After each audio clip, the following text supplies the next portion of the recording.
Governo, Di Maio blinda la lista dei ministri e la Lega ripensa ad un'ipotesi di nuova coalizione di centrodestra, riprendo Berlusconi, così il sindaco di Marcon. Mafia in Veneto, case, ville, terreni posti sotto sequestro per un valore di 3,5 milioni di euro, 5 immobili sequestrati nella sola Campo Nogara.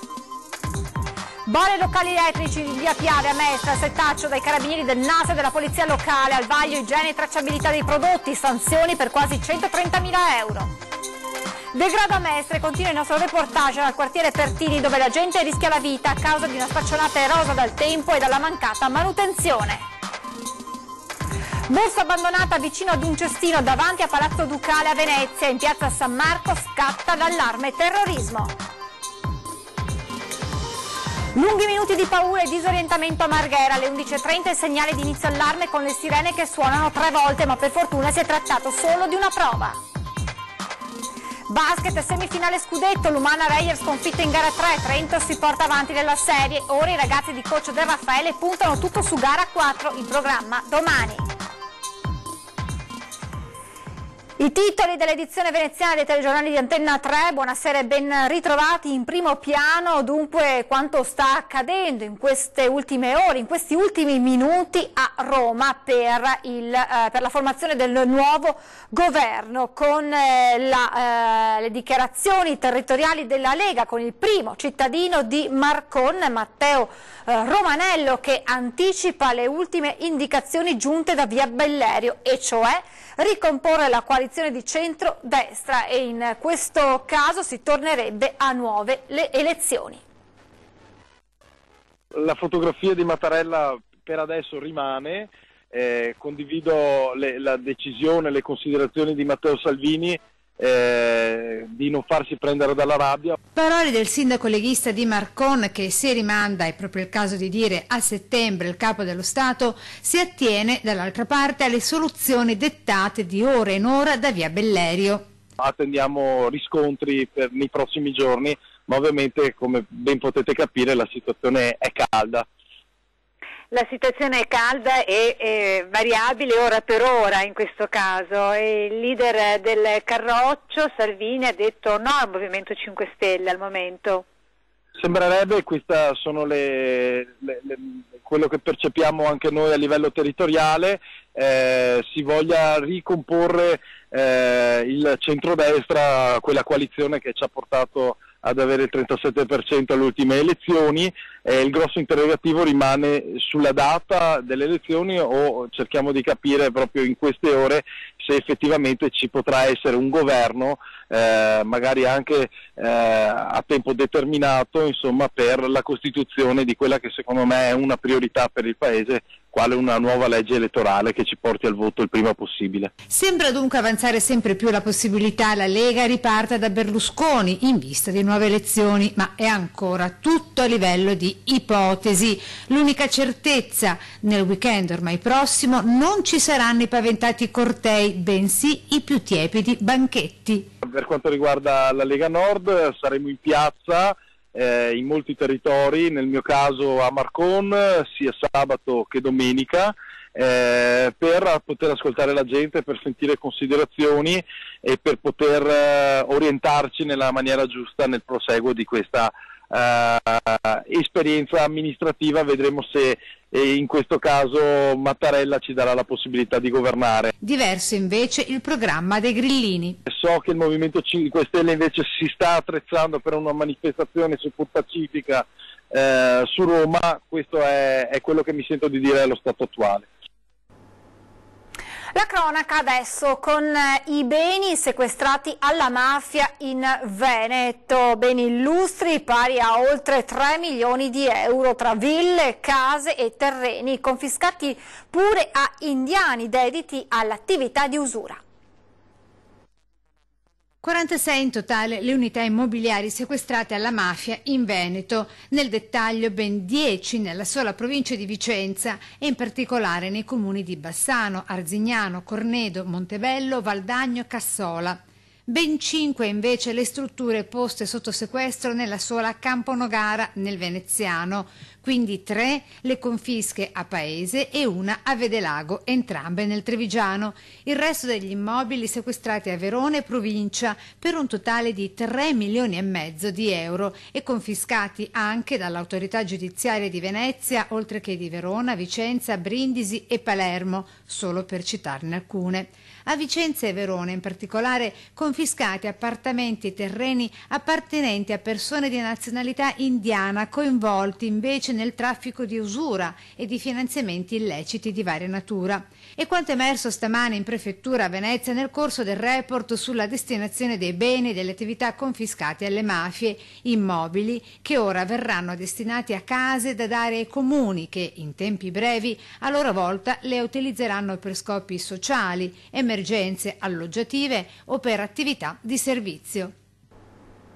Operazione interforze condotta da carabinieri e agenti della polizia locale nel quartiere in prossimità della stazione, in via Piave, contestate assenza di formazione, igiene e tracciabilità dei prodotti. Dettagli.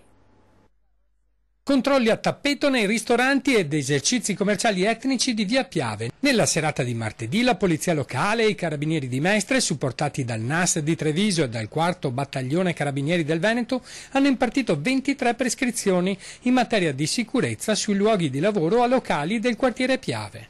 Nel corso del servizio mirato, che ha riguardato anche la salubrità dei locali, lo stato di conservazione degli alimenti e delle bevande somministrate, nonché il regolare impiego del personale, sono state comminate ammende per oltre 118.000 euro e sanzioni amministrative pari a 14.360 euro. Durante le ispezioni il personale in divisa ha anche fermato diversi personaggi sospetti e dediti ad attività di spaccio. Nuovo allarme bomba in piazza San Marco per una borsa lasciata incautamente davanti a Palazzo Ducale, vicino ad un cestino. Parte della piazza è stata immediatamente messa in sicurezza e le persone sono state fatte allontanare, mentre è intervenuta la polizia con gli artificieri. Subito però si è presentata una persona che ha rivendicato la proprietà della borsa lasciata appunto vicino ad un cestino. I successivi controlli hanno fatto trovare all'interno solo oggetti personali. E adesso torniamo in terraferma, torniamo a Mestre con il reportage sul degrado e l'indifferenza del comune. Siamo tornati al quartiere Pertini. Degrado e abbandona Mestre, siamo tornati al quartiere Pertini, proprio nel luogo in cui anni fa, a causa dell'incuria, morirono annegate nell'Osellino un paio di persone perché finite nel canale non delimitato dalla staccionata, erosa dal tempo e dalla mancata manutenzione, la denuncia del portavoce dei residenti. Con il tempo il legno marcisce, cade e qui andiamo a finire in un canale in cui già abbiamo avuto un paio di morti. Ora è tempo che il comune intervenga, dice, a tutela delle sue genti, di chi frequenta il canale per passione, come tanti hobbisti della pesca e di chi al mattino si allena facendo jogging o la classica camminata veloce. Se si cade lì dentro non si sale più. Dobbiamo intervenire urgentemente perché qui c'è la gente che passeggia coi cagnetti, gli anziani che girano per il parco a prendere un po' di fresco e se qualcuno cade, non vorrei mai, ecco, queste sono le condizioni. Staccionate insicure e pericolose anche per i tanti bimbi a passeggio con le mamme e i nonni. I residenti, in occasione della prossima giornata ecologica, si preparano a dare battaglia pacificamente. Per cercare di delimitare le zone pericolose e nelle panchine mettere un po' di vernice, raschiarle, renderle utili comunque ai nostri anziani che passeggiano su questo bosco meraviglioso che vogliamo mantenere. Agenti della polizia ferroviaria, restiamo a Mestre, ieri durante un controllo in stazione hanno notato un ragazzo che con fare sospetto cercava di allontanarsi dai poliziotti. Una volta raggiunto il giovane ha detto di essere un cittadino tunisino di 34 anni, ma dai rilievi eseguiti è emerso che si trattava di un cittadino marocchino che era stato identificato nel corso degli anni con ben 16 diverse generalità e aveva precedenti penali per per vari reati. Inoltre è risultato essere destinatario di un ordine di carcerazione emesso dal Tribunale di Milano lo scorso 4 marzo. L'uomo è stato arrestato. Alle 11.30 il segnale di inizio allarme a Marghera, ma per fortuna si è trattato solo di una prova sirene. Vediamo com'è andata.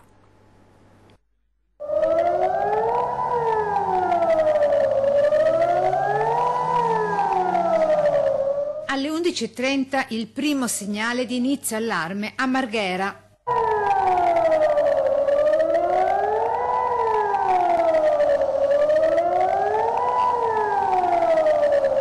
Le sirene hanno suonato per 3 volte consecutivamente, 3 lunghi interminabili suoni, eppure di appena 1 minuto ciascuno, intervallati da 30 secondi l'uno dall'altro. Il tutto mentre la gente incredula svolgeva le normali attività quotidiane, chi andava in bicicletta, chi a piedi al supermercato e chi in auto con il naso all'insù non capiva cosa stesse accadendo. Per tutti il sentimento unanime di stupore e curiosità, misto a timore e preoccupazione.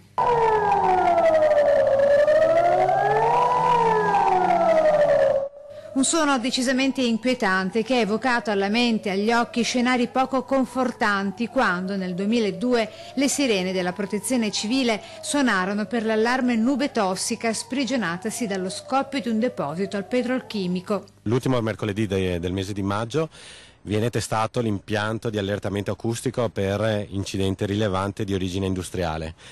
È andata bene, nel senso che tutte le sirene hanno suonato, quindi abbiamo testato sia il suono di inizio allarme sia quello di fine allarme. Alle 11.45 il suono di cessato allarme, ma per fortuna stamane non c'è stato alcun pericolo, si è trattato soltanto di un'esercitazione, o meglio di un test, per verificare il buon funzionamento del sistema di allerta in caso di grave incidente. I volontari che erano presenti sotto ogni polo acustico ha rilevato che le sirene hanno suonato con successo. Siamo anche soddisfatti per il fatto che le telefonate della popolazione che telefona all'armata per le suonate sono state veramente poche, i vigili del fuoco ne hanno ricevute soltanto 4. Ci fermiamo adesso per qualche minuto di pubblicità, restate con noi, a tra poco.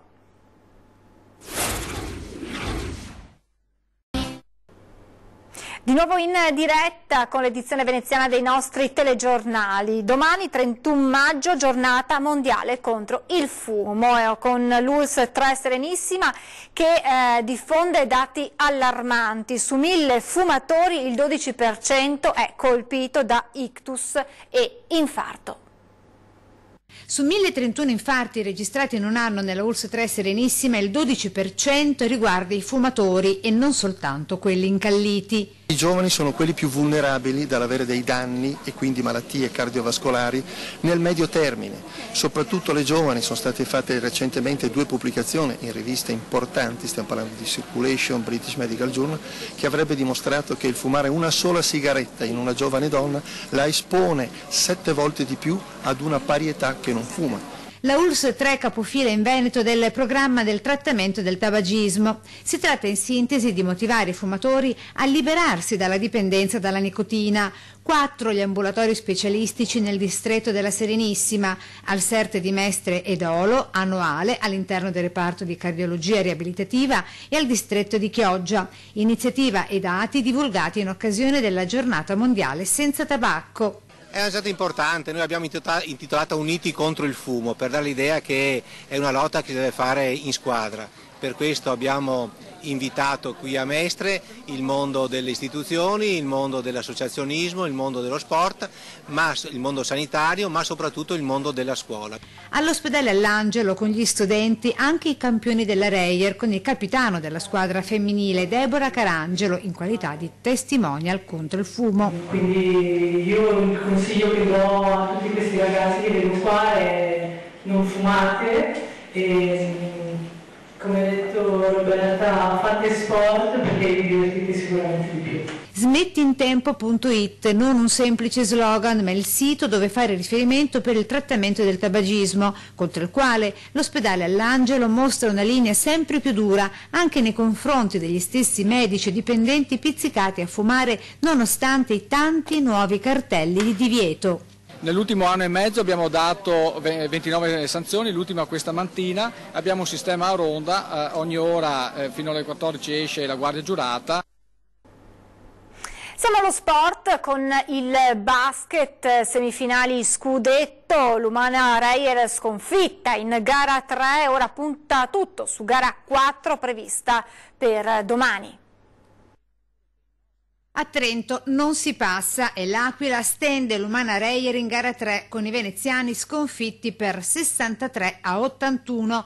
Reyer sempre a rincorrere, subito senza Dei espulso. L'amarezza di coach da Raffaele per un risultato che vede la Dolomiti Energia ad un passo dalla finale scudetto. Quest'anno fra un problema e un altro non l'abbiamo mai avuto. Abbiamo avuto nei momenti che doveva recuperare, si è rifatto male. È un anno così. Si è fatto male per il suo compleanno, quindi non è che l'abbia festeggiato proprio bene.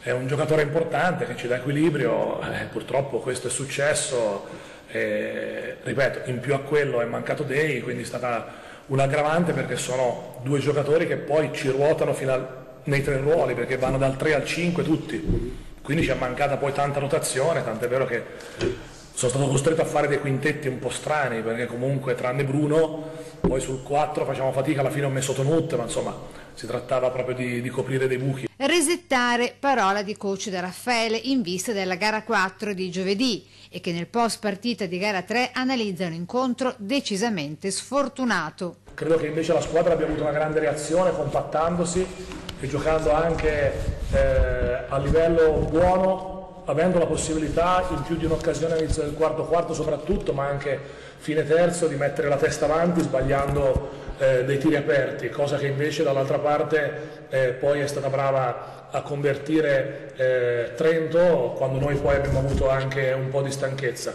Dobbiamo resettare, però voglio fare i complimenti ai miei ragazzi perché credo che abbiano giocato una partita di personalità, siamo 2-1 per Trento. Vi ricordo l'appuntamento con 20:10, si parlerà degli ultimi sviluppi sul fronte nuovo governo con tutti gli aggiornamenti insieme agli ospiti in studio che sono Nicola Pellicani, deputato del Partito Democratico, e Gian Antonio D'Arè, segretario nazionale della Liga Veneta. È davvero tutto con le notizie da Venezia, vi lascio come sempre alle previsioni del tempo, vi ringrazio per averci seguito e vi auguro un buon proseguimento di serata, naturalmente con i programmi di Antenna 3. Arrivederci.